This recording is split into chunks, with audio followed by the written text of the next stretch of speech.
คลิปนี้ก็จะมาบอกต่อคือคลิปก่อนเนาะสำคัญได้ลงไปว่าโผขอเงินน้ำเมย์ขอเนี้ยขอซ่าขอแล้วเมย์มีเยอะสำคัญบอสเท่านี้นะถ้าเลิกเป็นเมย์ก็จะชู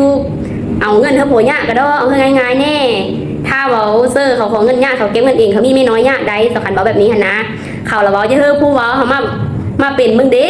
มันสิเป็นเนอมันสิง่ายคือว่าจะบอกอันนี้สำคัญเนี่ยมันได้โผเนาะสำคัญกับว่าตามที่สำคัญเห็นซื้อแต่ตัวจริงมันได้สำคัญยังมีหูจักรสชาติว่าการใช้ชีวิตครูแล้วมันยากซำเลอตอนนี้สำคัญที่มีชีวิตครูสำคัญกับว่าไปตามสภาพที่สำคัญเห็นแล้วสำคัญกับมาว่าเพื่อเป็นข้อคิดหลายคนบ้านสำคัญนี่แล้วสำคัญยังมีหูสำคัญเห็นได้บ่แต่สำคัญคิดไว้ได้สำคัญต้องคิดว่าสำคัญต้องถามเหตุถามผลว่าเขาจะไปซื้อพี่เลยเขาก็ต้องนะประมาณนั้นเธอจะเขาไปซื้อเราซื้อเบรกเขาต้องเบิ่งเหตุเบิ่งผลมาเธอหมู่เขามาเขามีที่สักเขามีอายบ่หมู่ที่มานั่งอยู่ประมาณนี้นะอันนี้คือตอนที่เจ้าคันยังมีนี่แต่คือเดียวกับเฮาเป็น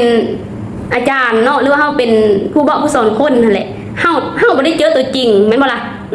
มันมีเจอในชีวิตเฮาจริงเฮาก็เว้าได้เว้าแล้วเฮาเว้าได้ก็คือเดียวกับคนอื่นที่มาเล่าเฮาว่าโผเป็นแนวนี้นะแล้วเฮาก็บอกป้าลดนะป้าแล้วเอาไม่แม้แล้วเฮาเว้าได้นะมีแม่นโผเฮาเนาะโผคนอื่นเพราะเฮานี่ได้มาคนนั้น